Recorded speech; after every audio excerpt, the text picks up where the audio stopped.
O presidente do Congresso Nacional, Rodrigo Pacheco, disse que vai pedir ao Supremo Tribunal Federal os nomes de parlamentares monitorados ilegalmente pela ABIN. Segundo Pacheco, as denúncias de espionagem são consideradas de natureza grave. Agora a gente já começa a ver uma preocupação entre os poderes. O presidente do Congresso está querendo saber quem foram as possíveis, supostas vítimas desta espionagem, também supostamente ilegal. Você acha que isso vai começar agora a mexer também no ambiente político no Congresso Nacional? Koba, já está mexendo.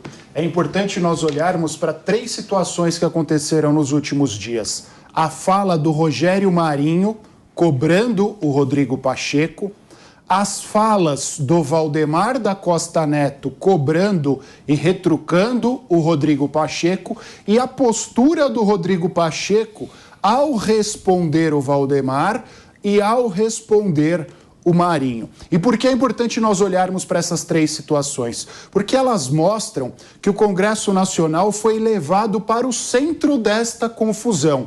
E aí nós entramos numa briga de narrativas. Se o Congresso Nacional é vilão e contribuiu para que estes crimes eventualmente cometidos acontecessem, ou o Congresso Nacional é vítima destes crimes eventualmente cometidos. A situação que se tem neste momento é essa.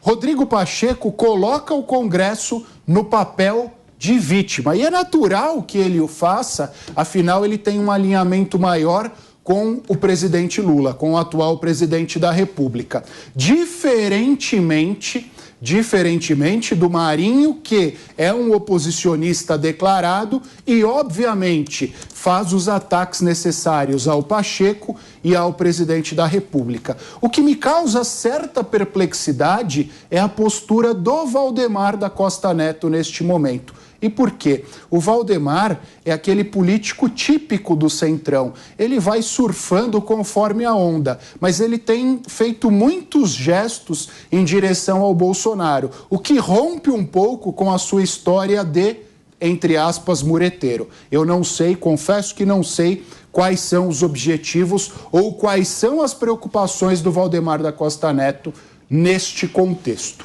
Paulino Loyola, tem uma outra coisa que envolve também o Congresso Nacional, que foi objeto, inclusive, de reclamação dos deputados da oposição, quando as operações se deram lá em gabinetes, inclusive, inicialmente com o líder da oposição, o Carlos Jordi, depois com o próprio delegado Ramagem, que seria uma falta de um pressuposto legal, uma barreira a ser vencida quando a operação se dá contra um parlamentar no ambiente do Congresso Nacional, que seria uma falta de notificação, de avisar o chefe do Poder Legislativo de que haverá ali uma operação, a mesa diretora, no caso, né? Como que você avalia essa crítica que hoje vem da oposição, mas que em algum momento já foi também de pessoas que hoje estão no governo? A gente teve também operações policiais contra parlamentares de esquerda em outro momento e que também se utilizaram dessa crítica. Seria uma certa afronta a um instrumento democrático que é a privacidade de um líder de uma bancada, da oposição, da situação, do governo, de um partido. Você concorda com essa crítica? Antes, eu só queria comentar algumas questões aqui que foram faladas pelo querido Ricardo aqui, que deixou a entender que a ação poderia ter sido em função de uma live de ontem. E eu queria dizer que isso se aproxima muito de uma teoria da conspiração, na verdade, né? Ok, teve uma live ontem, sucesso a live do Bolsonaro, e hoje o filho dele amanheceu com a PF na porta. Esses são os fatos. Acho muito difícil que a PF tivesse criado uma ação da noite para o dia, porque uma live foi muito bem. Vejo com algum estranhamento essa informação. Ricardo também disse que tinham poucas evidências, poucos fatos naquilo que eu havia dito. Agora, os agentes que foram envolvidos nas investigações depuseram e já foram afastados. Ou seja, provisoriamente, de maneira com muita precaução, a própria polícia já está afastando dos cargos aqueles possíveis envolvidos no processo. Lembrando aí que também o presidente da casa já solicitou, como já foi dito hoje pelo querido Koba aqui, que os nomes dos políticos envolvidos fossem também liberados, que poderiam estar, certamente estão, entre esses 30 mil nomes aí. Me preocupa um pouco essa tentativa que me pareceu aqui de diminuir o impacto e a urgência e a emergência do que é um sistema organizado pelo filho de um ex-presidente, que era vereador, ter usado um sistema feito em outro país para monitorar políticos e cidadãos brasileiros, eu não trataria isso como algo menor, eu trataria isso, na verdade, como algo muito grave, que é saber aonde estão as pessoas num determinado momento. Assim, é um absoluto desrespeito à democracia e ao processo democrático brasileiro. Assim, não vejo nenhuma razão para fazer qualquer tipo de diminuição desse processo para tentar fazer o público acreditar que isso é algo menor do que realmente é. Tá? O mundo político absolutamente preocupado, a imprensa, com razão, absolutamente preocupado, a sociedade civil absolutamente preocupado. Então, eu acho que a gente tem que ter muito cuidado na hora de dizer, mas era só a localização. Como assim só a localização, gente? Localização. Imagina que você que está em casa poderia ter a sua localização exposta para quem estava te monitorando, sendo que isso sequer passava por uma decisão judicial. Se a gente está falando aqui de devido processo legal, Koba, isso é uma das coisas mais absurdas que esse país já viu. Então, não é só a localização. Eu queria colocar um pouco isso. Para concluir, Paulo. Em relação ao ponto que você trouxe, eu acho que é um gesto importante avisar ali o presidente da casa quando há uma ação, lembrando que não é o caso do Carlos Bolsonaro, né? O Carlos Bolsonaro é vereador no Rio de Janeiro, apesar de estar mais em Brasília do que no Rio. Então, Carlos Bolsonaro aí teve tentativa de projeto de lei da oposição, do meu ponto de vista, completamente absurdo, querendo um prazo de 10 dias para analisar uma ação de busca e apreensão contra um parlamentar, o que, obviamente, iria paralisar toda e qualquer ação contra um parlamentar no Brasil.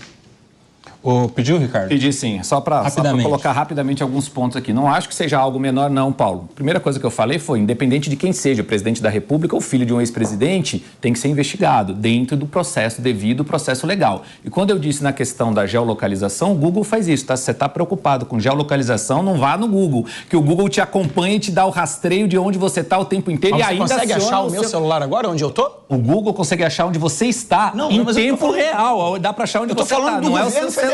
Mas olha só, que um ex-presidente da República tinha acesso a um sistema. Deixa eu entender o negócio. Aqui a treta é organizada, um de cada vez. Vamos lá, Ricardo Rubens. O sistema, o tal do First Mile aqui, que é o software que foi contratado, nem foi contratado por Jair Bolsonaro. Ponto. Se tiver irregularidade no uso do software, tem que ser investigado. Mas tem que ser investigado do jeito que se investiga todo mundo, dentro do devido processo legal. A lógica do que eu falei da live é o seguinte, pensa comigo, o rito normal da Polícia Federal é fazer busca e apreensão simultaneamente na casa das pessoas. Foi feito no Ramagem há 2 dias atrás. 2 dias atrás. E foi dito, inclusive, aqui pelo Wilson de forma muito bem colocada. 2 dias depois foi no Carlos Bolsonaro. Se fosse para esconder alguma coisa, tinha jogado fora faz tempo, no momento que a polícia bateu a busca e apreensão na casa do Ramagem, que é dentro do mesmo processo. Foi isso que eu disse. Então, ou seja, acho que pode ter conexão com a lógica da live? Pode. Por que não? Por que não fez 2 dias atrás a busca e apreensão, que é um rito da Polícia Federal, fazer coletivo, justamente para se evitar que as pessoas tirem as provas, desapareçam com elas, se for o caso, entende? Mas não foi feito com o Carlos lá atrás, foi feito com o Carlos agora. Então, mas veja bem, não acho que seja menor, Paulo, não acho que seja menor. Cometer crime, quem está no poder público não pode, ponto final, acabou, não importa partido, se é filho, se é o presidente, se é a mulher do presidente, quem que seja, tem que ser investigado. Agora, essa técnica também de jogar uma rede para se colher alguma coisa, o Carlos Jordi, num outro processo aí, teve alguém que falou, meu líder no celular do cara, prenderam o celular do cara para tentar encontrar outras coisas, não necessariamente aquilo. É isso que é perigoso. E essa perseguição efetivamente ao Bolsonaro também causa uma estranheza social muito grande. E óbvio, como já foi dito aqui, Carlos Bolsonaro é muito próximo ao pai, é um dos estrategistas da campanha presidencial do pai, é um conselheiro do pai, e atingindo o Carlos, vai atingir o Bolsonaro, que no fim do dia, na minha análise, é o que pode estar sendo. A gente tem poucas provas até agora, espero que o processo corra, se comprovado alguma coisa, quem tem a ver com isso que seja punido, esse é o correto. Agora são 14 horas e 29 minutos, quem tiver nos ouvindo na rádio, aí quem está com a gente pela rádio vai para um breve intervalo e por aqui a gente continua. O Wilson Pedroso pediu 1 minuto, Wilson. Não, só para lembrar também que nós tem um sujeito que infelizmente faleceu por infarto e foi secretário particular do Bolsonaro, que é ex-presidente do antigo partido, PSL, que é o Bebiano. Ele, em suas declarações, principalmente numa entrevista para uma rede de televisão, num programa de grande audiência, principalmente no meio político, ele disse, Carlos Bolsonaro disse que vai, entre aspas, Carlos Bolsonaro disse e afirmou que irá abrir uma BIM paralela para obter informações. E a operação de hoje não é só por conta desse software da BIM. A operação de hoje é também porque há indícios que Carlos Bolsonaro recebia da Polícia Federal relatórios e informações das operações que iriam ocorrer e informações das operações que ocorreram. E também relatórios semanais da BIM, da Agência de Informação.